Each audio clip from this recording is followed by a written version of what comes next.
Alright, you guys, so I'm trapped in the opposite traffic, and since I'm here and you're here, let's talk about Donald Trump. Let's talk about the election. It is 1 week away, okay? 1 week away. And we finally get to put this madness and this craziness behind us. Win, lose, or draw, I'm just happy to have this election cycle over with. Obviously, I'm hoping for a win, and that win is for Kamala. I honestly cannot fathom how any logical, reasonable, sound person can listen to Donald Trump, and not just listen to Donald Trump, but to see the people that he surrounds himself with and think, this is who I want to be my president. And maybe the president means something different in 2024, and I just haven't caught up, but I don't get it, right? We all saw the rally that happened in Madison Square Garden, or the Klan rally, if you will, that happened in Madison Square Garden, where the quote-unquote comedian, in quotation marks, because typically if you're a comedian, what you're saying is funny, but I didn't find very much of what he had to say funny. You know, he made some disparaging remarks about Puerto Rico. And can I be honest with you guys right now and just tell you how I really, really feel just about people being upset, but in particular Puerto Rican people being upset. I feel like for so many of us, right, we live in a vacuum where we are only offended by the things that directly affect us.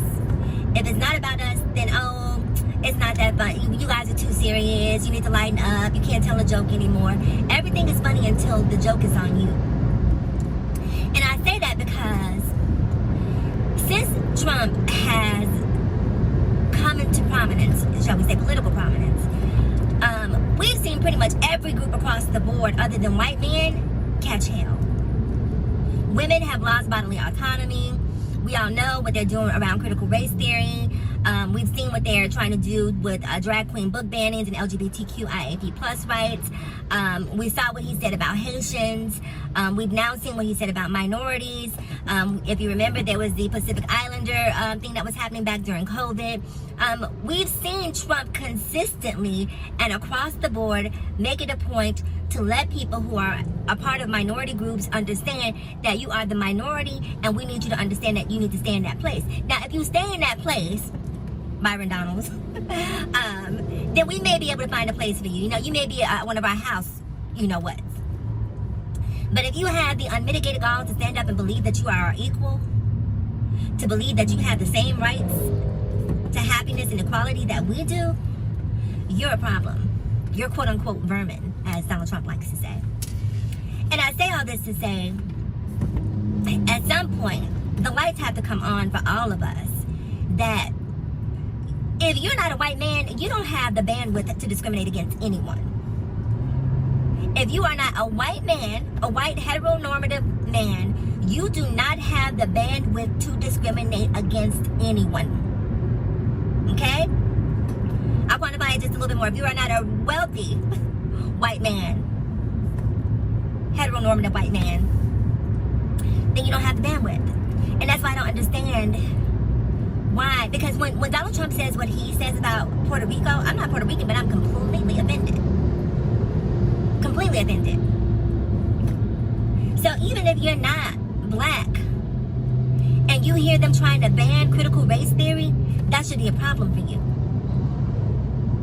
Even if you are not LGBTQIAP+, and you hear them trying to take away rights from another minority group, that should be a problem for you. But the problem is we all have this crabs in a barrel, divide and conquer mentality that we allow to influence our thoughts and beliefs against other groups who've done absolutely nothing wrong to us. I'm sorry, LGBTQIAP+ people have not created any of the laws that are affecting us.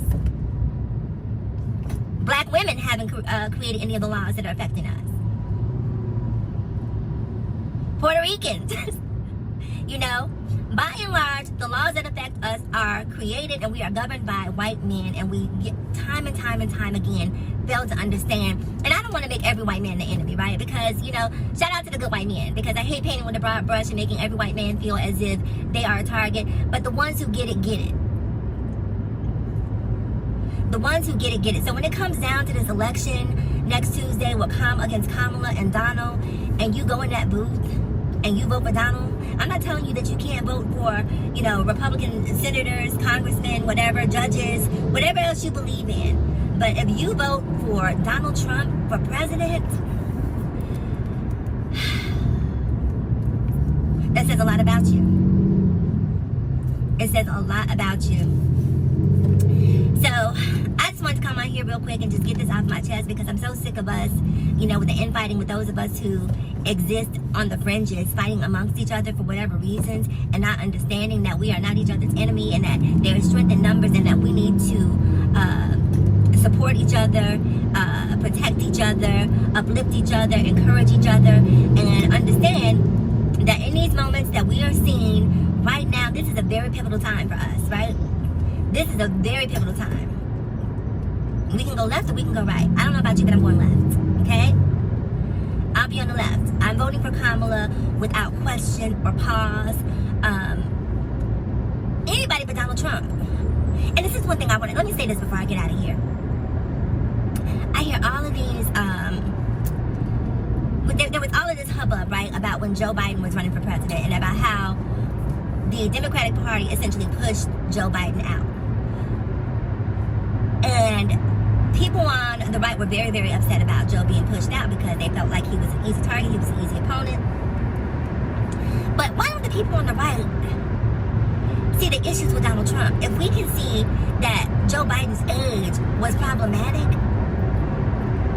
why is it that the people on the right can't seem to have an honest conversation with themselves and understand that in terms of character and principle, Donald Trump is not the hill that you want to die on. It's not the hill that you want to die on, you know. But at the end of the day, we understand this. They have an agenda. That agenda has been laid out for us in black and white, literally, right? On Project 2025. And that's why when people come to me and they'll say, I don't understand how you don't see that Donald Trump is for America. Baby, first of all, what America are you talking about? Because your America and my America are not the same Americas. Because when you tell me that Donald Trump is for America, right? And we talk about Project 2025, and people who say, oh, that's not Donald Trump, that's not his, he's not a part of that, he has disassociated himself from that. You guys love to try to pull a bait and switch on us, right?